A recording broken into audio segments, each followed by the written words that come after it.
इसमें मैं आपको 3 बातें बताना चाहूँगा मिलिट्री वाली। पहली बात, starting from the first war of Kashmir, जब लड़ाई हुई हिंदुस्तान पाकिस्तान की, एक सीज फायर लाइन बनी थी 1 जनवरी 49 को। उसके बाद हमने जंग लड़ी पाकिस्तान के साथ, 65 की लड़ी, 71 की लड़ी। See, don't worry about Bangladesh. Bangladesh was a gone case for East Pakistan, for Pakistan, because East Pakistan जो था in any case was 1200 kilometers across India. There is no way they could have brought their operational logistics there for war. वो नहीं हो सकता था, वो तो जाना ही था। बट इम्पॉर्टेंट बात ये है, किसी भी जंग में हम वो मिलिट्री लाइन को ऑब्लिटरेट कर ही नहीं पाए। जो सीज फायर लाइन थी आज वो कायम है with a new name, line of control. तो हमें क्या करना चाहिए था? हमें ये करना चाहिए था कि 1990 में जब प्रॉब्लम शुरू हुई कश्मीर की, जब पाकिस्तान ने प्रॉक्सी वॉर अपनी शुरू करी, हमको अपनी कन्वेंशनल कैपेबिलिटी बनानी चाहिए थी। अगर हम अपनी कन्वेंशनल वॉर कैपेबिलिटी बढ़ाते, that would have deterred Pakistan. हमने वो नहीं किया 35 साल। तो एक जो मिलिट्री इशू था प्रॉक्सी वॉर का, proxy war is a military issue, जिसको आपको मिलिट्री मीन से खत्म करना था by building a capability that would deter Pakistan और tell Pakistan that look there will be a problem if you continue with what you are doing. We never did that. Now with the coming of the Modi government, obviously it has been elevated to a higher level. तो ये हमने कर दिया एक। तो अब मैं थोड़ा सा पॉज करके वापस जाता हूँ, आपको एक बहुत इंपॉर्टेंट बात बतानी भूल गया हूँ, वो बहुत ज़रूरी है। वो बात यह है कि 5 अगस्त 2019 को हमने 370 हटाया, बिना सोचे समझे कि इसका सिक्योरिटी इंप्लीकेशन क्या है, वो मैं आपको बताना चाहता हूं। हुआ क्या कि 6 अगस्त को पार्लियामेंट में union home minister Amit Shah ने कहा कि we will be making now the state of Jammu and Kashmir into 2 union territories. उसमें पाकिस्तान ऑक्यूपाइड कश्मीर और गिलगित बल्टिस्तान हिस्सा होगा, union territory of Jammu and Kashmir, Aksai Chin हिस्सा होगा लद्दाख यूनियन टेरिटरी की, लद्दाख की। The same day Chinese rejected that. They protested, they said Aksai Chin is with us, it was always with us, you can't show it on your maps, new maps as part of the Ladakh union territory. 11 अगस्त को 2019 Jaishankar as the external affairs minister, he traveled to China to meet up with his counterpart Wang Yi to explain to him that look, we have made the maps, but it does not change our position on the ground as far as line of actual control is concerned. China rejected that suggestion. Meanwhile, 370 जब हटा तो पाकिस्तान में भी खलबली मची। The then Prime Minister Imran Khan and the Army Chief Bajwa, General Bajwa, they both went to China to confabulate with the leadership there. Xi Jinping gave personal time to general Bajwa और उन्होंने general Bajwa को ये कहा कि आप development पे focus करिए। मुझे ये बात ऐसे पता है कि अप्रैल 2022 में पाकिस्तान की जो सरकार थी उस समय इमरान खान की, they release their first national security policy and I was one Indian they had invited there. तो वहाँ प्राइम मिनिस्टर भी बोले, वहाँ आर्मी चीफ भी बोले, उसके बाद आर्मी चीफ और मेरी बातचीत हुई। तो मैंने उनसे पूछा, मैंने कहा जी आपकी नेशनल सिक्योरिटी पॉलिसी है, it all talks about connectivity and development, what about the Kashmir issue? So he told me that I had a long meeting with Xi Jinping and Xi Jinping told me personally that you focus on development. What Bajwa did not tell me is that Xi Jinping also told him, जहाँ तक security का ताल्लुक है पाकिस्तान की, we take responsibility for that. तो हुआ क्या, अगर हम लोगों ने ध्यान से देखा होता तो 2 चीजें होनी शुरू हो गई 2019 से। On the political side, the entire Chinese leadership, Xi Jinping downwards, they kept saying that we will support Pakistan security and sovereignty. खुलेआम बोलते थे वो, हमने उसको नज़रअंदाज किया। दूसरी तरफ the Pakistan air force and the PLAAF, PLA air force, they started doing advanced exercises 2019 से शुरू कर दी। काराकोरम में करते थे, वो जो हमारा कॉम्बैट एरिया वहाँ उन्होंने शुरू करा, हमने उसको ध्यान ही नहीं दिया। नॉट ओनली दैट, उस समय से क्या देखा हमने 2021 के अंदर उन्होंने पाकिस्तानी ऑफिसर्स को अपनी वेस्टर्न थिएटर कमांड में एम्बेड कर लिया। Western theatre command is responsible for Arunachal Pradesh. कहने का मतलब ये है जो उनके इंपॉर्टेंट जितने भी मिलिट्री ऑर्गेनाइजेशन थे वो उसका हिस्सा बना लिया उनको, so that they better understand how to tackle India. हमने इस सब चीज़ को देखा ही नहीं बिल्कुल। तो सिचुएशन ये है कि हमें एक बात समझ में नहीं आई हमारी मिलिट्री लीडरशिप को कि it is no longer after 5th August 2019 about India Pakistan. It is no longer about a two front war. China आपसे लड़ाई नहीं लड़ेगा, उसको ज़रूरत ही नहीं है लड़ाई लड़ने की।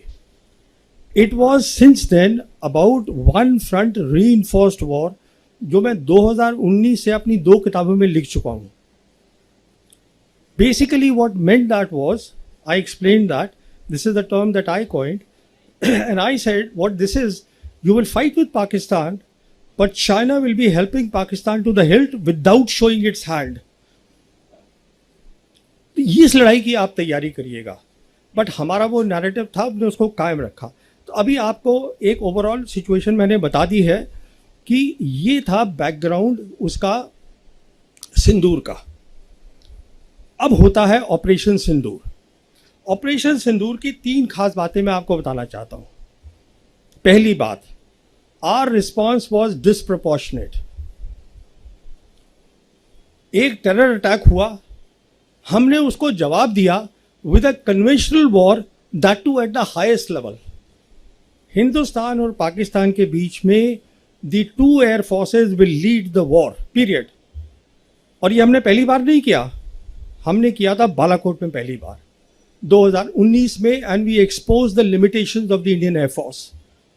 मिसाल के तौर पर हमने बालाकोट में हमारी एयरफोर्स ने ऑपरेशन बंदर करा, चुपके से जाकर वी कॉट देम अनअवेयर, उनके रडार्स बंद थे, we cross their air space और हम अपना BVR छोड़कर आ गए। Next morning they retorted, they came back to us with a response which is what they call the Operation Swift Retort। याद होगा आप लोगों को, दिन के टाइम उन्होंने किया और उनका फोकस क्या था? उनका फोकस था military targets, not non military targets. आप कभी एयरफोर्स नॉन मिलिट्री टारगेट्स पे इस्तेमाल नहीं करते बाबा। उनका फोकस था मिलिट्री टारगेट, और उन्होंने क्या देखा, हमारी इलेक्ट्रॉनिक वॉरफेयर बहुत कमज़ोर थी। सिंपल वर्ड्स में इलेक्ट्रॉनिक वॉरफेयर का मतलब ये होता है कि काबिलियत की आप दूसरे का कम्युनिकेशन को जैम कर दे। तो हमारे जो ऑफिसर थे उनका कम्युनिकेशन जैम हो गया, he was taken prisoner of war. हम कुछ लेसन नहीं सीखे, बट वो सीख गए कि इलेक्ट्रॉनिक वॉरफेयर पे फोकस करो। This is the key to the modern warfare. Electronic warfare होता है what is called, I won't give a technical explanation, it is something that is called electromagnetic spectrum. बहुत ज़रूरी चीज़ है। होता क्या है कि एटमॉस्फेयर में 7 तरीके की इलेक्ट्रोमैग्नेटिक वेव्स हैं। एक मिसाल के तौर पर है विजिबल लाइट। जैसे आप लोग मुझे देख रहे हैं, मैं आपको देख रहा हूँ, this is only possible because visible light है। सिमिलरली एक एक्सट्रीम पे है उनके रेडियो वेव्स, जिससे हम कम्युनिकेशन करते हैं। एक्सरे होती है जो हमारी एक्सरे मशीन में काम आती हैं। माइक्रोवेव है जो हम माइक्रोवेव चलाते हैं। कहने का मतलब ये है, ये जो चीज़ है इलेक्ट्रोमैग्नेटिक स्पेक्ट्रम, अगर आप किसी भी फौज के पास एक काबिलियत है इसमें compete करने की, तो वो लड़ाई जीत जाएगा।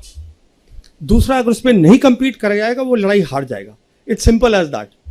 This is today the crux of the modern warfare, to have a superiority in the electromagnetic spectrum, and the part of that is electronic warfare. How do you jam the communication of the enemy? This is the lesson that they learned. As a consequence of that, देखिए हमने अपनी आंखों पे पट्टी बांध दी। क्यों पट्टी बांधी वो बताता हूँ मैं। क्योंकि प्राइम मिनिस्टर मोदी ने मई 2014 में जब ये आए हैं, इन्होंने अपनी पहली कंबाइंड कमांडर कॉन्फ्रेंस करी अक्टूबर 2014 में, जिसमें इन्होंने ये कहा कंबाइंड कमांडर्स को कि जो हमारा एनिमी है वो विजिबल है, थ्रेट जो है, no, enemy is invisible, the threat is known. It's a famous statement now made by the Prime Minister, basically saying that we have to focus on the terrorist and not on the Pakistan, which is harboring the terrorist or which is the hub of the terrorism. तो वो focus वो बन गया कि सब conventional war हमें करनी है, हमें काउंटर टेररिज्म को करते रहना है. उसी समय मुझे याद है एयर चीफ हमारे होते थे, एयर चीफ मार्शल अरूप राहा. मैंने उनसे पूछा भी था, मैं कहा ये आप कर क्या रहे हैं, because he started asking a role कि एयरफोर्स का भी रोल होना चाहिए. अरे बाबा, एयरफोर्स को ये था कि सारी ग्लोरी इंडियन आर्मी को मिल रही है, तकमे मिल रहे हैं, उनको ऑनर मिल रहा है टेररिस्ट मारने का, तो हमें मिलना चाहिए. So that entire line of leadership of the Indian air force, they also way very happy कि हमें भी ऐसा रोल दीजिए कि हम टेररिस्ट के खिलाफ काम करें. तो हमने 2019 में कोई लेसन नहीं सीखा. अब देखिए सिंदूर में क्या हुआ, हमने फिर वही किया. हमने सिंदूर में इस बार जो पाकिस्तान की जो सरहद है उसको हमने ब्रीच नहीं किया, एयर स्पेस को स्टैंड ऑफ वेपन से, but we hit the terrorist target, वो हमने किया. पर इस बार वो तैयार बैठे थे. I won't go in the technical details, all to tell you is that it is not really about the J-10 and the PL-15 missile. It is about the ecosystem that was backing that. And when I say ecosystem, what am I talking about? I am talking about the advanced exercises that the Pakistan Air Force had been doing since 2019 with the PLAF. और उसके तहत वो क्या कर रहे थे, ecosystem का मतलब होता है कि आपकी सैटेलाइट्स, आपके एयरबॉर्न एसेट्स, एयरबॉर्न में जैसे AWACS होता है जिससे आप पता करते हैं कितने टारगेट्स हैं, उसको ट्रैक करते हैं, आपके ग्राउंड एसेट्स विच इज़ आपकी एयर डिफेंस वगैरह, और आपके फाइटर्स, इस सब को आप नेटवर्क कर देते हैं. इसका मतलब ये है कि एक तो जो अगर आपका जो हवाई जहाज है, मान लीजिए वो सिर्फ 400 किलोमीटर्स तक देख सकता है, but because now it is linked with the satellite, अब वो 1000 से ज़्यादा देख सकता है. Even before the enemy sees you, you see the enemy. ऊपर से आपने अपनी electronic warfare, as I told you, they focus there after 2019 Balakot. तो जब उन्होंने मिसाइल फायर करी है, एक तो हमको पता नहीं चला कि मिसाइल फायर हुई है, और दूसरा क्या हुआ है कि हमारा जो सिस्टम था रफाल का, उसमें ये काबिलियत नहीं थी कि उसमें हम आइसा रेडार बोलते हैं जो PL-15 में है, वो काफ़ी पावरफुल था, उसने उसको जैम कर दिया. तो जो हमारा पायलट था उसको पता ही नहीं चला कि मिसाइल ने मुझे लॉक कर लिया है.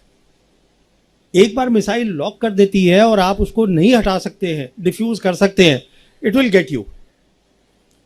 तो what I am saying is that it is one part, buying the fighters, buying the PL, the missiles. The key thing is आपको इसमें बहुत ट्रेनिंग करनी पड़ती है. अभी जैसे हमारे यहाँ फोकस होता है कि आप फाइटर खरीद लीजिए साहब, रफाल ले लीजिए, अरे उससे कुछ नहीं होगा.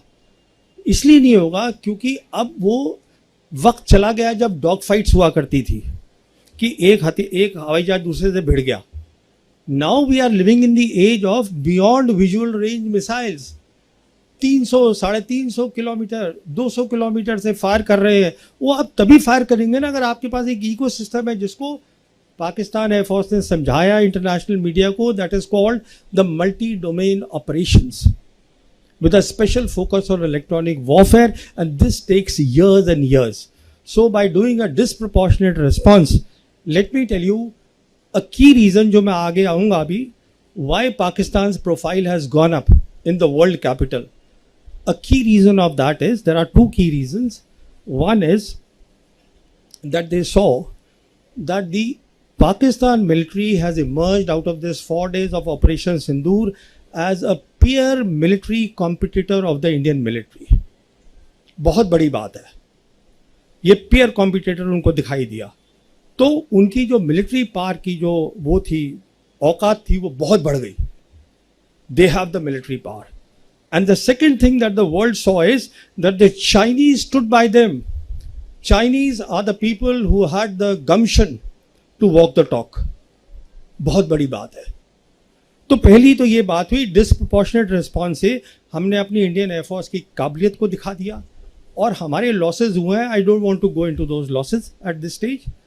तो कहने का मतलब ये है कि आप जो हम बोल रहे हैं, देखिए, we have to be objective about things. और ऑब्जेक्टिविटी हमें ये बताएगी कि अगर आप ज्योग्राफी देखिए पाकिस्तान की ज्योग्राफी ऐसी है जो इलोंगेटेड है, उसमें डेप्थ नहीं है. उसकी जितनी भी एयरफील्ड्स हैं वो 2050 किलोमीटर के अंदर अंदर है सारी की सारी मैक्सिमम. और जो हमारा S-400 है, हमारे ब्रह्मोस है, वो उसको इजीली कवर कर सकता है. Now what they have done is they have gone to China and China is giving them a deadly combination of what is called the J-35A and the HQ-19 which is the air defense system. बहुत powerful air defense system है. It is meant for the IRBMs, intermediate range ballistic missiles, and the KJ-500 which is the airborne assets. तो ये एक बहुत बड़ा combination है जो उनको मिल रहा है. And I won't be surprise, वो पैसे वैसे नहीं लेंगे, उसको ऐसे ही दे देंगे क्योंकि उनको फ़ायदा हो रहा है दो तरीके से. एक तो फ़ायदा हो रहा है कि विदाउट फाइटिंग उनके जो हथियार हैं they are getting operationally validated, उनकी आर्म सेल बढ़ेगी. दूसरा फ़ायदा हो रहा है, they are cutting India to size through Pakistan. बहुत फ़ायदा है. तो कहने का मतलब ये है, दोनों ने लेसन लड़े हैं, सीखे हैं, पर हमारा लेसन जो है हमें उस पर ध्यान देना है. दूसरी बात, न्यू नॉर्मल क्रिएट करा है. जैसे बताया था अभी कि ये पॉज हुआ है, सीज फायर नहीं है कि जहाँ पर दोनों साइड बैठ के बात करती हैं और तय करती हैं कि ठीक है ये टर्म्स होंगी सीज फायर की. ऐसा कुछ नहीं है, कोई भी साइड इसको लिफ्ट कर सकती है. कहने का मतलब है we are today living at the edge of war. Please understand what I am saying, because we are up against a combination of Pakistan and China, and it's extremely lethal. As I said, it's a one front reinforced war that we are looking at. And all this talk that I keep hearing कि अब drones चाहिए, of course you need drones, but more than drones, what you need is, in which nobody is talking about in my country, are the capabilities in the virtual domains of war. And when I say virtual domains of war, I am talking of three things. I am talking of electronic warfare, which is the electromagnetic spectrum. I am talking of cyber capabilities, and I am talking of space. They all link up. Because if you lose here, you lose the war. Simple. Communication आपका बंद, आपको दिखेगा नहीं, you are blinded. It's over, the war is over. क्या लड़ेंगे आप? तो वो आपको पहले बनाना है, फिर आपको एयरफोर्स का इकोसिस्टम बनाना है. So all these things are there and we are living dangerously. That is the second point.